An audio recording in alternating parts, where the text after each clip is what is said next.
और जैसा कि आप लोग जानते हैं कि ये जो अभी आप ले रहे हैं ये प्रैक्टा सीरीज प्रैक्टा चैप्टर्स पे आ गए।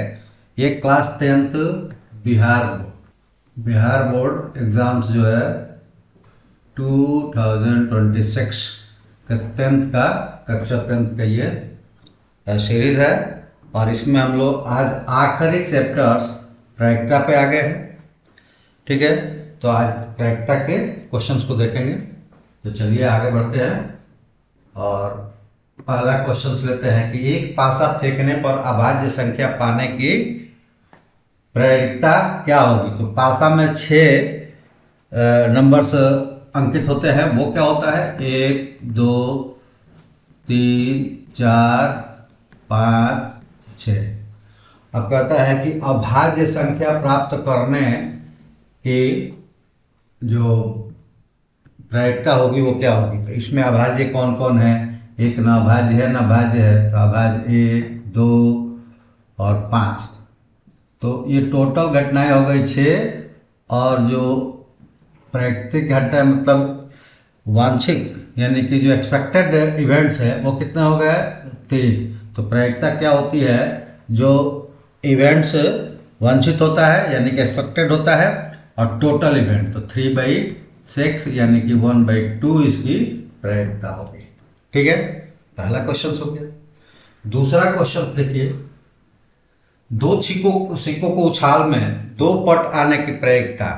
तो देखिए 2 सिक्के एक साथ उछाले जाएंगे, मतलब ये जितने भी पासा हो, सिक्का हो या और चीज उछालने की फेंकने की प्रायिकता को एक साथ किया जाए तो जितनी कुल प्रायिकता है, सिक्कों में कुल प्रायिकता कितनी होती है? 2 होती है। चित होगा या पट होगा। ठीक है, तो इस कंडीशन में 2 को उछाला जाता है तो वो उसका पावर हो जाता है, तो टोटल इवेंट्स हो गया 4। अब कहता है कि 2 पट, तो 2 पट का मतलब हुआ कि दोनों पर आए। सिक्का उछला एक बार में ये 2, तो दोनों पर पट आए, तो इसके लिए दोनों पर आए ये प्रायिकता केवल एक बार हो सकती है, क्योंकि या तो इस पे पट होगा इस पे चित होगा, या इस पे पट होगा इस पे चित होगा, या दोनों पर चित या दोनों पर पट। ये 4 ही प्रायिकता है और 4 प्रायिकता में से एक ही बार दोनों पर पट आ सकता है, तो प्रायिकता क्या हो गई? 1/4। तो ये ऑप्शन 1/4 हो गया। आगे बढ़ते हैं। क्वेश्चन नंबर 3, किसी घटना की प्रायिकता नहीं होती है नेगेटिव में, तो ये -7। एक 0 हो सकता है नहीं होने की प्रायिकता, और मैक्सिमम पूर्णतः होने की प्रायिकता 1 हो सकती है, मतलब 0 = 0 greater than and less than = 1। 0 से लेके 1 तक प्रायिकता होती है, ना 0 से छोटा और ना 1 से बड़ा प्रायिकता नहीं होती है। ठीक है, चलिए क्वेश्चन नंबर 4, 2 सिक्कों को एक के बाद एक उछाला जाता है, इसकी प्रायिकता क्या होगी? कम से कम एक हेड आने की। तो यहाँ पे आप देखिए कि 2 सिक्के एक साथ उछाले जाएंगे एक के बाद एक, तो कुल प्रायिकता 4 हो गई। और कहता है कि कम से कम एक आ जाए, कम से कम एक चित आ जाए यानी हेड आ जाए। ठीक है, तो कम से कम एक आ जाए तो ऐसा होगा ना कि जैसे इस पे हेड आया, इस पे क्या आया? टेल आया, या फिर इस पे टेल आया और इस पे हेड आ जाएगा। ठीक है, या फिर दोनों पर हेड आ जाएगा। तो ये तीनों प्रायिकता कम से कम एक ले लिया, कम से कम एक, तो एक इसमें आ गया, एक इसमें आ गया और दोनों में भी आया तो कम से कम एक में ये भी शामिल हो गया। चौथा प्रायिकता होती है टी और टी की। ठीक है, तो ये हमें नहीं लेना है, कम से कम एक। तो कितनी टोटल प्रायिकता हो गई? इवेंट जो वांटेड है वो हो गई 3 और टोटल कितना है? 4। तो प्रायिकता क्या हो जाएगी? 3/4 यानी कि सी। ठीक है, चलिए नेक्स्ट क्वेश्चन देखते हैं। क्वेश्चन नंबर 5, एक पासे को एक बार उछाला जाता है तो संख्या 3 या 4 की प्राप्ति की प्रायिकता। तो एक बार उछाला जाएगा तो सिक्के के पास पासे को, तो पासे के पास 1 2 3 4 5 6, ये 6 अंक अंकित होते हैं। तो टोटल प्रायिकता जो इसकी हो गई वो कितनी हो जाए, श्योर प्रायिकता इसकी 6 हो गई, यानी कि कुल प्रायिकता 6 ही आ सकती है। अब कहता है कि या तो 3 आ जाए नहीं तो 4 आ जाए, और दोनों आ जाए तो काउंट हो जाएंगे। तो मान लीजिए कि एक बार 3 आ गया, एक बार 4 आ गया, तो इसकी प्रायिकता क्या क्या हो जाएगी, इसकी प्रायिकता 2 हो जाएगी, यानी इवेंट्स जो आने वाले हैं वो प्रायिकता 2 हो जाएगी। और टोटल 6 है तो ये कट के क्या आएगा 1/3, यानी कि 1/3 उसकी प्रायिकता होगी, क्योंकि वांटेड इवेंट उसमें 2 है और टोटल इवेंट्स 6 है, तो 2/6 यानी कि 1/3। क्वेश्चन नंबर 6, किसी घटना ही के लिए निम्न में से कौन सही है। तो देखो इसमें बड़ा छोटा दिया है, जैसे कि p 0 से छोटा नहीं हो सकता, p -1 नहीं हो सकता, p > 1 नहीं हो सकता, तो तीसरा ऑटोमेटिकली आपका आंसर होगा। और ये भी जान लें कि प्रायिकता होने और न होने का सम 1 होता है। ठीक है, चलिए अब ये आ जाते हैं कि आपको यहाँ पे 7वां क्वेश्चन हम लोग करें उससे पहले आपको एक चीज़ बता दें, ये इस सीरीज का आखिरी वीडियो भी होगा इस सीरीज से लेकर, बाकी अभी तो चलते रहेंगे। आपका 10th क्लास का पूरे के पूरे हमको एक बार एक्सरसाइज करवा देना है ताकि आप लोग उसमें अच्छे मार्क्स पा रहे हैं।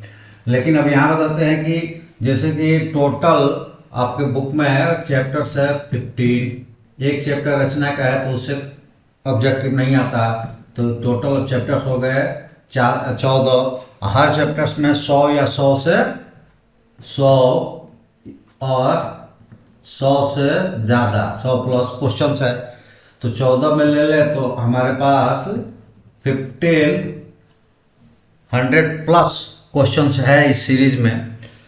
तो वो सारा हम करवा दे इतने दिनों में और आपकी प्रैक्टिस करवा दे यूट्यूब पर, ये संभव नहीं है, इसलिए आपको एक ऑप्शन दिया गया है।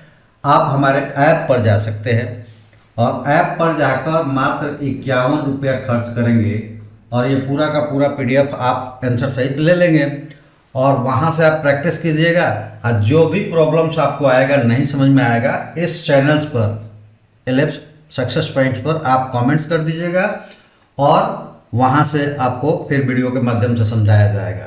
तो पहले देखिए कि आप हमारे ऐप पर कैसे जाएंगे और कैसे आप ऐप को से जाकर अपना ये 51 रुपये वाला PDF ले लेंगे और कैसे वहाँ तक पहुँच के ये ले लेंगे। उसके बाद हम बताते हैं कि और क्या क्या आपको मिलेगा। चलिए स्टेप बाय स्टेप समझते हैं। सबसे पहले अपने फोन के किसी भी ब्राउजर में जाएं और टाइप करें ellipse.co.in का लिंक। वेबसाइट खुलते ही ऊपर आपको इंस्टॉल नाउ का बटन दिखेगा, बस उस पर क्लिक कर दीजिए। अब एक पॉपअप आएगा, यहां फिर से इंस्टॉल पर टैप करें।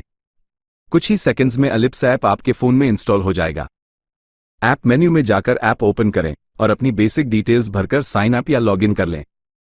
लॉगिन करते ही आप ऐप के होम पेज पर पहुंच जाएंगे। अब ऊपर सर्च बार में लिखिए बिहार बोर्ड क्लास X और जो ऑप्शन आए उस पर क्लिक कर दीजिए। अब नीचे स्क्रॉल करने पर ई लाइब्रेरी सेक्शन में आपको क्लास 10 मैथ्स क्वेश्चन बैंक दिखाई देगा, बस इसको उस पर क्लिक करें। यहां एक इंपॉर्टेंट बात ध्यान दीजिए, चैप्टर 1 पूरी तरह फ्री है। आप चाहें तो अभी क्लिक करके देख सकते हैं, सिर्फ एक चैप्टर में ही 130 से ज्यादा ऑब्जेक्टिव क्वेश्चंस मिलेंगे। इस कोर्स में मैथ्स बुक के हर चैप्टर के लिए अलग अलग PDFs हैं और हर PDF में लगभग 130 से 150 क्वेश्चंस दिए गए हैं। बाकी चैप्टर्स अनलॉक करने के लिए बस लॉक आइकॉन पर क्लिक करें। आप पेमेंट पेज पर पहुंच जाएंगे, जहां से सिर्फ 51 रुपये में पूरा कोर्स अनलॉक हो जाएगा। पेमेंट UPI से भी हो जाती है, पूरी तरह सेफ और सिक्योर। पेमेंट के बाद तुरंत एक्सेस मिल जाता है और आप बिना टाइम वेस्ट किए प्रैक्टिस शुरू कर सकते हैं। एग्जाम में स्कोर करना है तो प्रिपरेशन स्मार्ट होनी चाहिए और स्मार्ट प्रिपरेशन यहीं से शुरू होती है। Ellipse class 10 maths objective question bank download करो और अभी प्रैक्टिस शुरू करो। तो चलिए, जैसे कि आप ऐप पर पहुंच गए, ऐप पर मान लीजिए कि ये PDF ले लिया आपने तो हमारे साथ जुड़ गए, तो ऐप जुड़ गए आप, तो ऐप जैसे ही आप ये ऐप पर जाकर ये PDF ले लेंगे, आप हमें व्हाट्सएप नंबर ये हमको आप इस चैनल के माध्यम से हमें कमेंट कर देंगे। अब क्यों कर देंगे, तो देखिए जो जो ये कोर्स ले लिया है वो उसको 25/1/26 से 15/2/26 तक 15/2/26 तक गूगल मीट पर फ्री ऑफ कॉस्ट जोड़ा जाएगा, जहां आप इस पीडीएफ से संबंधित जितने आपके प्रॉब्लम्स है या फिर अदर जो सब्जेक्टिव्स के भी क्वेश्चंस है उन सबको आप लेकर हमारे साथ डिस्कस कर सकते हैं। उसमें वॉइस कॉल ऑन रहता है, जैसे आप लोग ऑनलाइन करते हैं अभी किए होंगे इसके कोरोना के दौरान, या अभी भी बहुत सारे स्कूल्स किसी प्रकार की छुट्टी हो जाती है, जैसे अभी ठंडी की छुट्टी है तो आ रहा है। तो इस तरह से आप क्या करेंगे कि हमारे साथ जुड़ेंगे तो आपको मीट पर हम ये 15-20 दिन का एक क्रैश कोर्स के रूप में आपके पूरे डाउट्स को क्लियर करेंगे। ठीक है, इसके साथ साथ आपको क्या होगा कि वहाँ पे आप जाइएगा तो सारे क्लासेस ओपन हो गए, तो 11th के लिए आप ऐप खरीद लीजिएगा। उसका भी कोई बहुत ज़्यादा दाम नहीं होगा, बहुत छोटा सा दाम होगा, कॉस्ट होगी, और ले लेंगे जो कि 2 और मार्च 26 से आपको सारे क्लासेस उस पर अपलोडेड मिलेंगे और वहाँ से आप तैयारी करेंगे और तैयारी जल्दी आपकी हो जाएगी और बेटर तैयारी होगी। ये भी सुविधा आपको प्राप्त है। अगर अभी ही आपको ज्वाइन करना चाहते हैं तो अभी भी ले सकते हैं, लेकिन वो क्लासेस आपको 2 मार्च से मिलना स्टार्ट होगा। और उसके बाद भी जाकर अपनी परीक्षा देने के बाद भी जाकर ले सकते हैं, तो 2 मार्च से पहले ले लीजिएगा ताकि आपके जो प्रिपरेशंस है वो आगे के लिए, अगर बेटर आप करना चाहते हैं तो आगे के लिए सही रहेगा।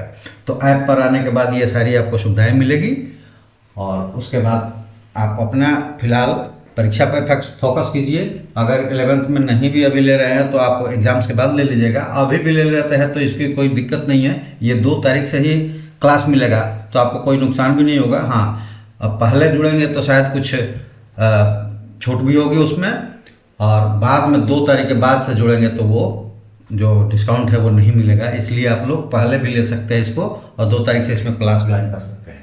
चलिए आइए आगे बढ़ते हैं हम लोग। आज क्वेश्चन नंबर 7 को देखते हैं। एक सिक्के को उछालने पर चित आने की प्रवृत्ता। तो ये देखिए सिक्का है तो 2 ही उसमें ऑप्शन हो सकता है, टेल और हेड।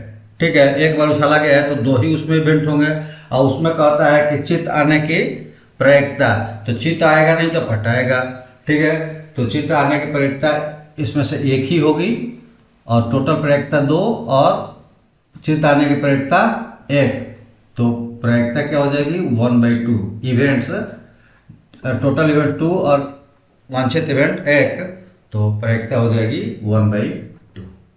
चलिए क्वेश्चन नंबर 8।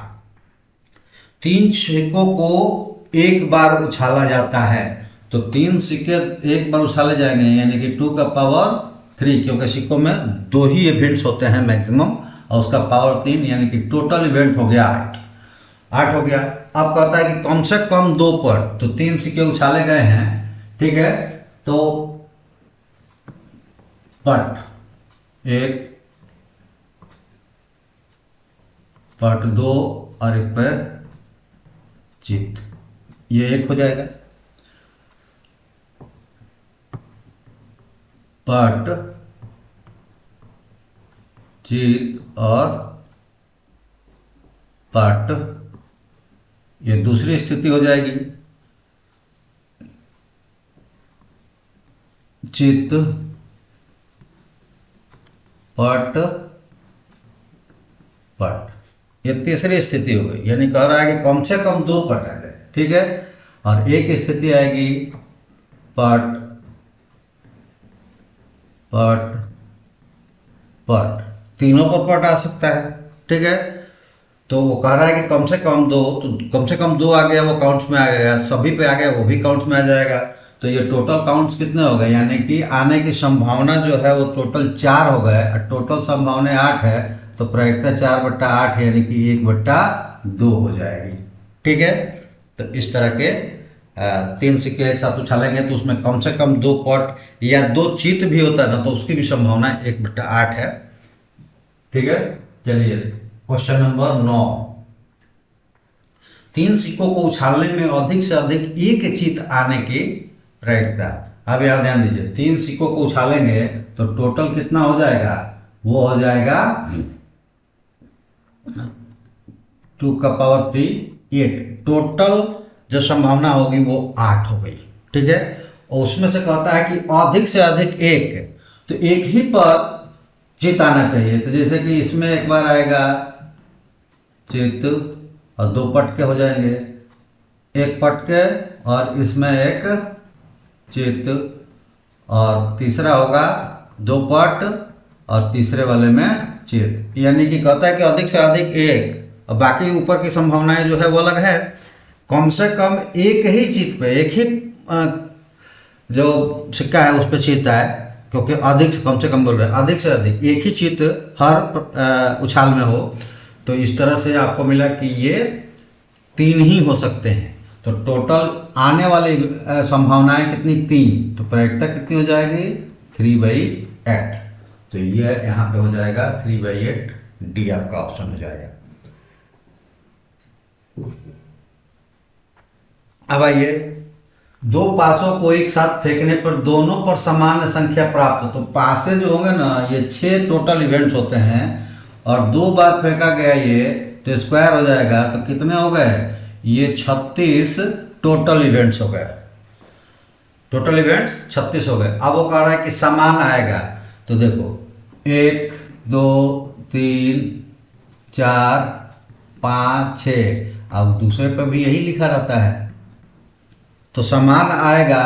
ये एक बार उछाला गया ये आया, दूसरी बार उछाला गया ये आया, तीसरी बार ये आया, चौथी बार, मतलब ये कभी आ जाने की, क्योंकि समान अंक पूछ रहा है, समान संख्या। तो दोनों पर एक ही आए, ये मात्र 6 बार हो सकता है, बाकी अलग अलग हो सकता है, किसी पे कुछ आएगा, किसी पे कुछ, एक पर दूसरा, एक पर दूसरा, लेकिन 6 ही बार होगा कि दोनों पर 1 1 आ जाए, दोनों पर 2 2 आ जाए, दोनों पर 3 3 आ जाए, या दोनों पर 4 4 आ जाए, या दोनों पर 5 5 आ जाए, या दोनों पर 6 6 आ जाए। तो ये टोटल संख्या जो होगी वो कितनी होगी, 6। तो प्रायिकता कितनी हो जाएगी, 6/36, 1/6, ये आंसर हो गया, ठीक है। अब आते हैं क्वेश्चन नंबर 11 पर।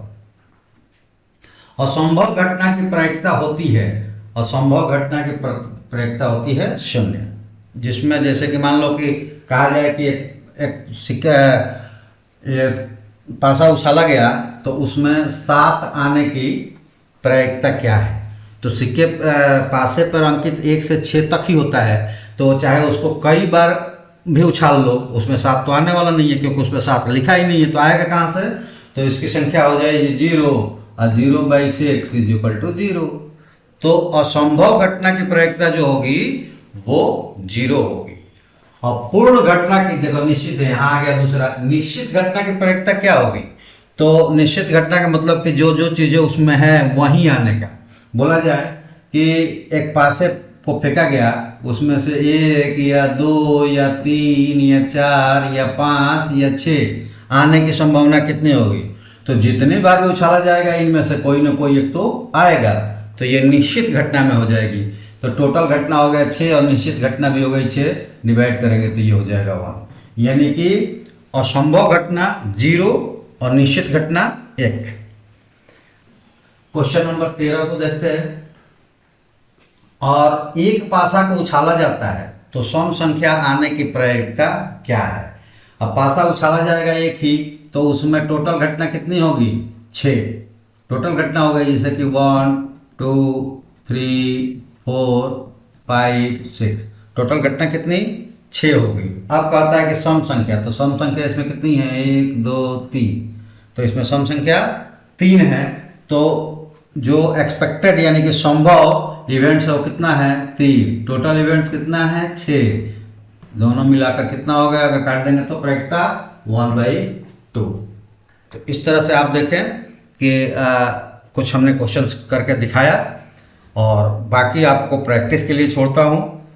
वहाँ पे जाकर ऐप से वो पूरा PDF ले लीजिए, उसमें 1500 के आसपास है, और आप प्रैक्टिस कीजिए। जो प्रॉब्लम्स हो हमें इस इलिप्स सक्सेस पॉइंट्स पर आकर कमेंट्स कर दीजिए, उसको फिर से हम अच्छे तरीके से, जो भी उसमें आपको प्रॉब्लम्स आ रही हो, चाहे तो उस प्रॉब्लम को लिख ले कि क्या समझ में नहीं आ रहा है कि या बिल्कुल समझ में नहीं आ रहा है, तो उस क्वेश्चंस को हम डिटेल्स में करके दिखाएंगे। ये केवल ट्रिक लगाना था। इसको आपको कहाँ करना है, OMR शीट पर। तो जैसे मान लीजिए कि ये 13 नंबर होता, तो OMR शीट पर क्या होता, ये 13 आपको दिखाई जाती। एक बार आइए आपको दिखाई देते हैं OMR शीट को। ये आपका OMR शीट है, इसी तरह का मिलेगा। यहाँ पे आपका फोटो होगा, सब कुछ वो लिखा मिलेगा। यहाँ पर आपका फोटो होगा, ठीक है। और यहाँ पे आपका प्रश्न पत्र जो होगा उसके नंबर्स को आप यहाँ पे भर देंगे और बाकी सब लिखा होगा। यहाँ पे आप अपना हस्ताक्षर कर देंगे, यहाँ वीक्षक करेंगे और आगे चल के ये आपको क्वेश्चंस मिलेगा। दूसरा क्या भर देना है इसमें, जैसे मान लीजिए कि ये क्वेश्चन पेपर जिस सेट का होगा, जैसे मान लो कि ये है तो इसको ऐसे भर दिया और यहाँ लिख दिया सेट ए, ठीक है। अब मान लीजिए कि जैसे कि 13 नंबर हमने क्वेश्चंस को बनाया था 13 नंबर, तो उसका आया था ये, हमको ये भरना है। तो क्या हो जाएगा, 13 नंबर क्वेश्चंस कहाँ है ये देख लीजिए। तो ये 13 नंबर ये क्वेश्चन है, ठीक है। इसका आंसर आया था ए, तो यहाँ पे क्या करेंगे आप, इसको ए को ऐसा भरेंगे कि ना बाहर जाए। जैसे कि हमारा तो ये इलेक्ट्रॉनिकल हम भर रहे हैं तो इधर उधर जाएगा, तो ऐसा भरना है कि ये ना बाहर जाए और ना ही अंदर खाली रहे, अंदर अंदर पूरा भर देना है। इसी तरह आपको भरना है। तो ये OMR शीट पे आपको भरने वाला ये ऑब्जेक्टिव्स है, जहां आप जाकर भरेंगे, ये ऐसा टिक नहीं लगाना है, ठीक है। और भी आपको जो भी परेशानियां हैं किसी तरह के एग्जाम से संबंधित या क्वेश्चन से कोई प्रॉब्लम्स आ रही है, आप जरूर हमें यहाँ पे कमेंट्स करें, लाइक शेयर करें। नए आए हैं तो सब्सक्राइब कर लें, और जो नया सब्सक्राइब किए हैं वो भी, जो अभी नए आकर सब्सक्राइब कर रहे हैं वो भी अपने दोस्तों में शेयर करके और सब्सक्राइब करवाएं। इससे प्रैक्टिस करें। अभी 1-1.5 महीने हैं, हम लोग अच्छी तरह से प्रैक्टिस कर सकते हैं। और उसके साथ अगर आप जुड़ जाते हैं तो फिर आप अगले क्लास के लिए भी हमारे साथ जुड़े रहेंगे और आपका जो प्रिपरेशन है वो बेटर तरीके से हम करवा सकते हैं। तो चलिए आज हमें यहीं पे इजाज़त दिए। थैंक यू, जय हिंद।